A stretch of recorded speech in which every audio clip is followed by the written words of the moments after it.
All right, so welcome back to Supper and Suds. I'm Ron.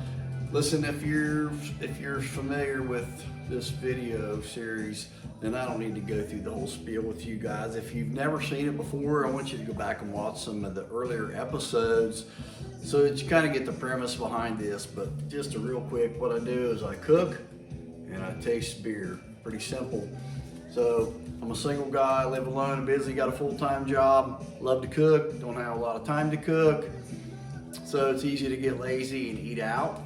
You take out food, problem with that, it's expensive, not very healthy, and we tend to overeat, overdrink. So I learned to cook for myself, and I also like to drink a little beer. I'm not a big drinker, but when I do, I like to check out different things and sample them and just see how they pair with the dishes. So tonight on Supper and Suds, I am going to fix a pan-seared, oven-roasted pork chop. You can see this is a big, thick chop. Guys, it's not too bad. A pair of chops with 666. Maybe that's a bad thing, 666, I don't know. But anyway, I'm gonna show you how I cook those thick chops. Guys, I would not recommend buying thin chops at all. Way too easy to overcook them. So what I'm gonna do is I'm gonna show you, I put a little olive oil, a couple tablespoons in a cast iron skillet. Now, if you don't have a cast iron skillet, no big deal. You don't have to have one. You can use anything that's an oven safe skillet.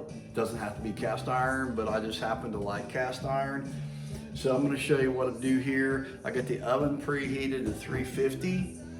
So I'm getting ready to show you how I prepare the pork chops. The other thing is I'm going to try a beer tonight that I have never, ever had. It is called Fat Tire New Belgium Amber Ale. God help me, I don't know what I'm in for. I've never had it. I have seen it a few times at carryouts, but never picked it up. I kind of thought at first it'd probably be some type of an import. It's not, made in Colorado. But sometimes the packaging, gives you a little, brewed with the finest malts and hops and bull. It doesn't say nothing. So I have no idea what I'm getting into, so that's gonna be fun. And so I'm gonna show you how I fix these chops. Now I'm gonna turn that heat on kind of a medium high to sear. The only bad thing about doing that is sometimes you make a mess. So what I've done is, besides my oil, and I like olive oil, you can use vegetable oil, whatever you want to use, I don't care, but I like that. I also take a little bit of butter and melt that in a dish, and I put just a little bit of minced garlic in there. Do that to taste. Guys, if you like a ton of garlic, load it up. If you don't, just use what you like. I don't like to eat it for breakfast too, so I don't put a ton in there, if you know what I mean. The other thing I'm gonna do, and I'm sure I featured this before, personally, I like rice with pork. It just pairs well. You could have a salad, potatoes, there's many sides. And guys, you don't have to get recipes from me. These are just meal ideas to simplify your life a little bit. So this is a pretty easy to fix meal for someone that's single or a couple, but you can actually, fix, you could buy a 4-pack of these if you have a family. I like a little bit of this Uncle Ben's Long Green and Wild. I like that. These things are the greatest thing ever for rice. You put them in the microwave, you tear it open, you put it in the microwave for 90 seconds, and this rice is fantastic. What it recommends doing, you kind of break it up in there first, and 90 seconds and you're ready to go. So again, some chefs or cooking snobs, as I want to call them, they're like no bueno on packaged stuff. But again, it's kind of not what this is about. This is about simplifying your life, cooking some good healthy food, but making it easy. So my pan's getting nice and hot. You do need to be careful about the handle will get hot, okay? So the other thing I like to do is I like to throw some, and I like to hammer some salt on those on both sides, all right? So I do not trim any of the fat from these chops. All right, here we go. So as you can see, those are really thick chops. Like super thick. So anyway, while we're searing, I'm gonna sear those about a minute per side. I'm gonna take them off the stove and we'll slide them in the oven for, I'm gonna do those for about 8 to 10 minutes, and I'm gonna check the temp.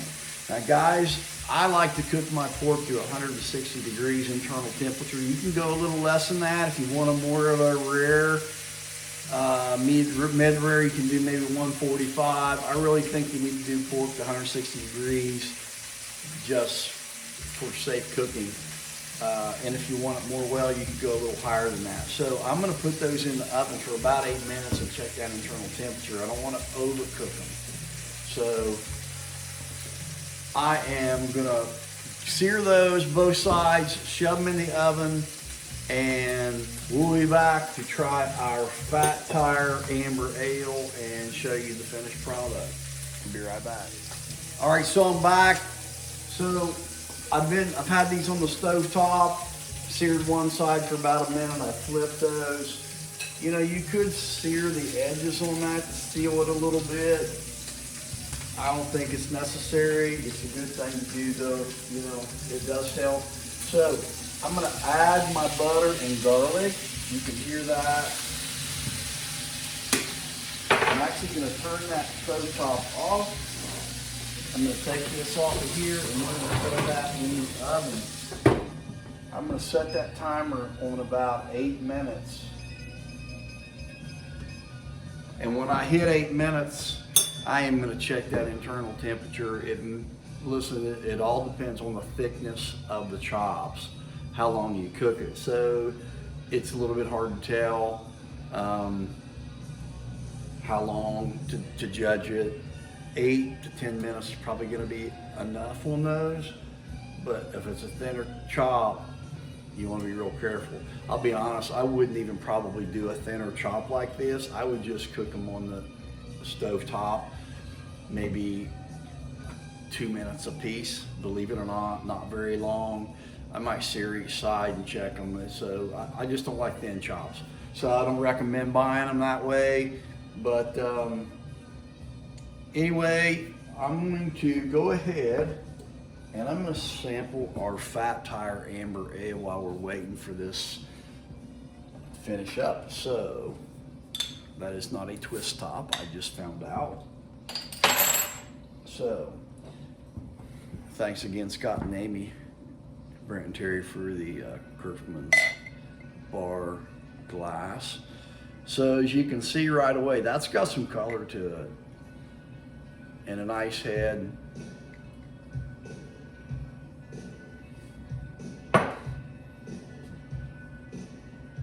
So I can tell something right away. You know, a pretty fair amount of malt in that. The malt's kind of where the beer gets its bitter taste, the bitter from. You know, more malt, more bitter. I'm on the fence of that sometimes, it depends.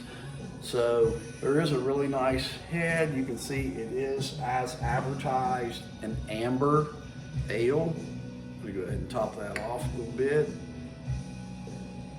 And we should be good to go. So, I mean, you can tell this would not classify as a light beer. This is definitely going to be a full body beer. I have no idea how many calories, anything else is in this. I don't know. It may say that on the bottle in really tiny small print. I can't read it. So I'm going to go ahead and take a taste of this. So, like I've said, every segment I put on here, the first taste is a waste rather. And really you just kind of let that just kind of soak into the palate a little bit. Obviously you get some idea, but I kind of like to just let that just kind of marinate there for a minute before I take another taste, and then we'll have a better idea of the flavors. I'm actually surprised even on the first taste, the lack of bitter.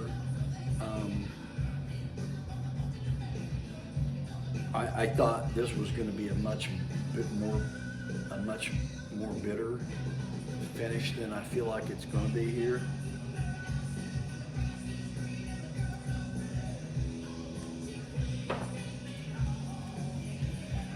So there's not much sweet up front.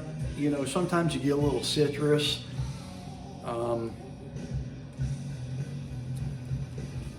Not too much of that here. It is kind of got almost a little bit of a creamy, smooth across the palate, you know, in the middle, and then there is a bitter finish to this. Now, I notice it's kind of interesting that the more I'm talking, the more bitter I'm starting to taste on the back of the palate. That's fine with me. I don't mind that too much as long as it doesn't linger. So in other words, I kind of like my palate to clean off quickly when I'm taking a taste of beer. I don't like to walk around the room for 5 minutes and I still got this bitter in the back of my mouth. I don't really like that.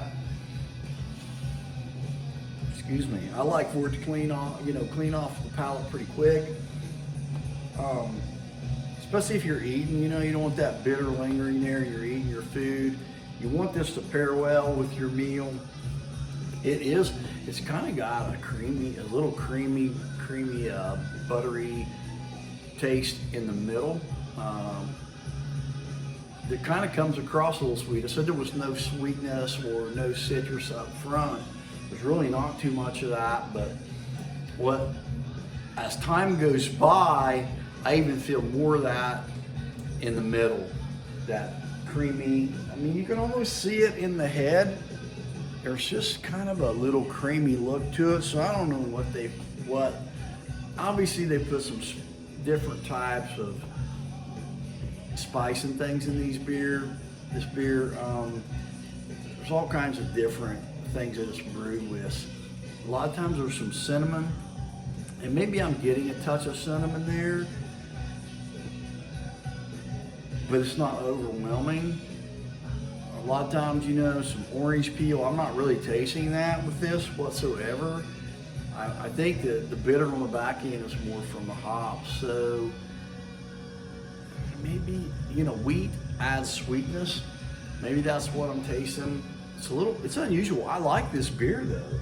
I thought with the name, Fat Tire, I thought, oh God, I don't know what we're gonna get into here. It might be something pretty rank, but this is actually pretty good. So if you're looking for something a little different with a meal, or just maybe you're having some friends over or something, you kind of want to throw something different at them, you might try that. It was not cheap.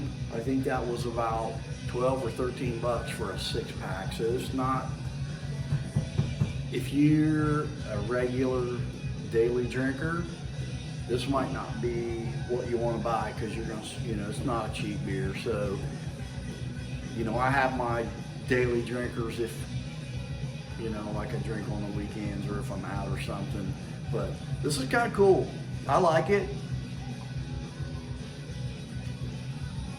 So, pretty good beer. So anyway, I'm gonna put this on pause. We're gonna get these chops out of the oven in about a minute, and I'm gonna check the temp, and if they're not ready, I'll put them back in, and we'll come back and I'll show you the finished product. All right, so I'm back. So what I want to show you here is the final product. I do want to talk to you about this for just a minute.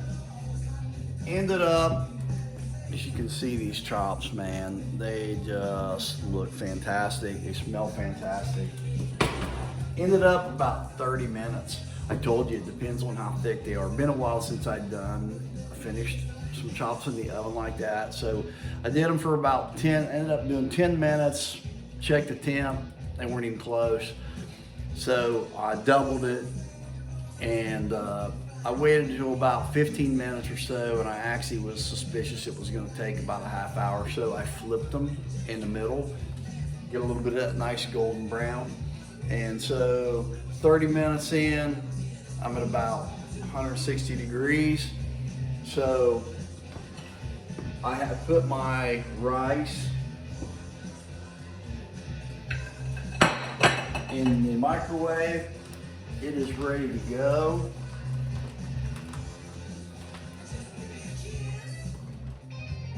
So one thing that you can kind of do a little bit, you have all that nice, now I just made a little bit of a mess, but you have all that nice oil, butter, and garlic in that pan. You can kind of pour that on top. I want to show you what my dish looks like here. So it's really, I mean, you got a great, you can see the thickness on that chop, so that's why it took 30 minutes. Really nice dish. So I like to let that rest just a minute before I finish it off. Now, as you can see, I have another pork chop here. Guys, I can have a leftover chop tomorrow. You know what else I can do? I can slice that up, rewarm it really quickly. You can throw it in a skillet, kind of brown it up. You can throw it in the microwave, don't overdo it. And throw those in a tortilla with some cheese, some shredded lettuce, and some hot sauce, and you got a pork taco, and dinner's ready that fast when you get home from work. Or again, you can reheat this. Just be careful, I would slice it, warm it in the microwave. I would rather go small increments, not overheat it the first time. You'll make it tough. But, so, listen, if you've enjoyed this segment, I appreciate it if you give me a like, subscribe to the channel. I know I don't have a lot of viewers. I don't really care. I do this because I enjoy it. I want you to see that pork in the middle. It's just nice and cooked through, but it's not tough. It's nice and juicy. So I'm gonna take a taste of this.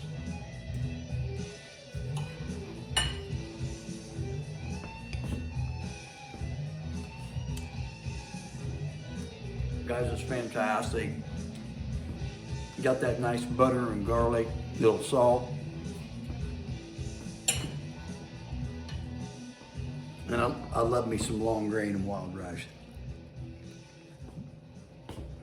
So, fantastic meal. I hope you enjoyed it. Again, if you like what I'm doing, give me a like, subscribe, tell somebody else about it.